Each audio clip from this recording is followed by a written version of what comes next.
melatar belakangi teori psikologi individual yang ia buat. Pertama, Adler ini lahir tahun 1870 di pinggiran kota Wina, itu di Austria. Dan Adler ini berasal dari orang tua seorang Yahudi, seorang pedagang gandum. Jadi Adler ini dari latar belakang orang yang punya, karenanya dan apalagi dari etnis Yahudi kan kebanyakan orang pintar.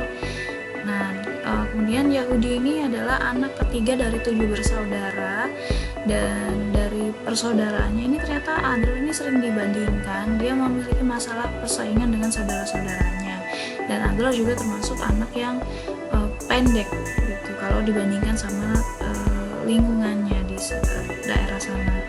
Kemudian Adler ini adalah anak yang masa kecilnya itu sakit-sakitan, sakit rahitis dan pneumonia, dan ini sehingga membuat Adler itu sempat hampir mau meninggal di usia 5 tahun.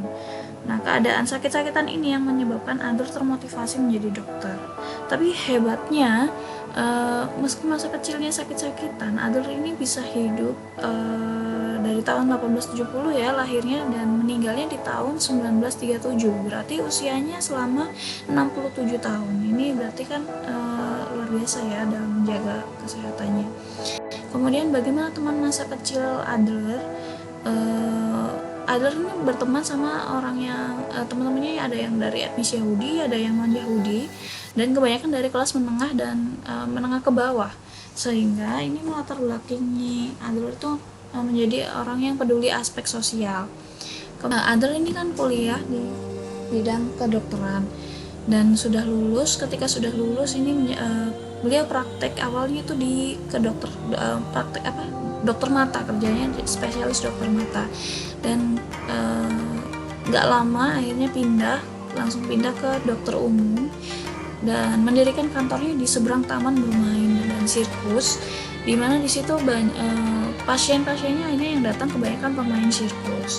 Nah, dari kekuatan dan kelemahan dari para pasiennya yang pemain sirkus ini menginspirasi Adler, mengilhami Adler untuk membuat konsep inferioritas dan kompensasi, di mana manusia itu semua manusia itu punya kelemahan biologis dari awal lahir, dari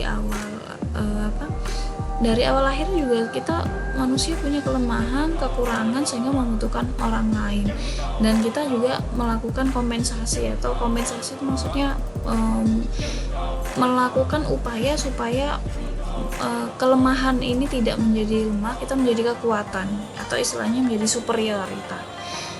Dan Adler ini juga menikah ya pada tahun 1898, jadi setelah jadi dokter, dan memiliki 5 anak.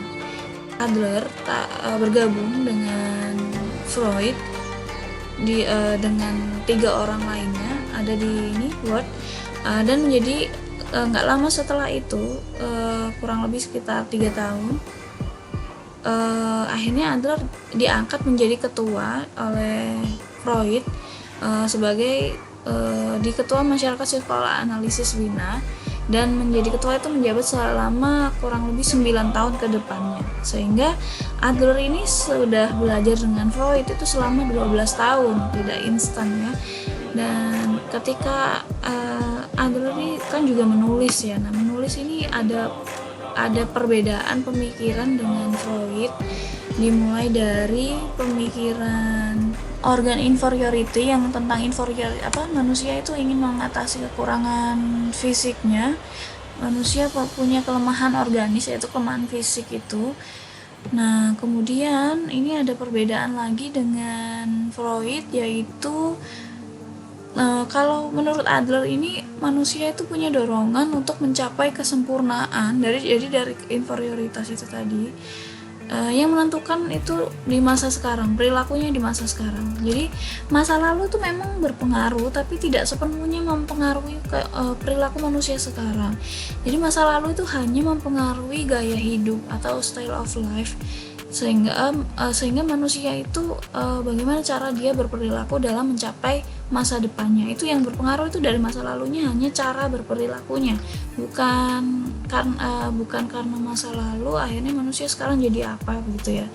Nah ini beda kalau yang Freud ini kan ya karena bentukan pengalaman anak-anak, manusia jadinya sekarang bagaimana begitu, hasil dari anak-anak.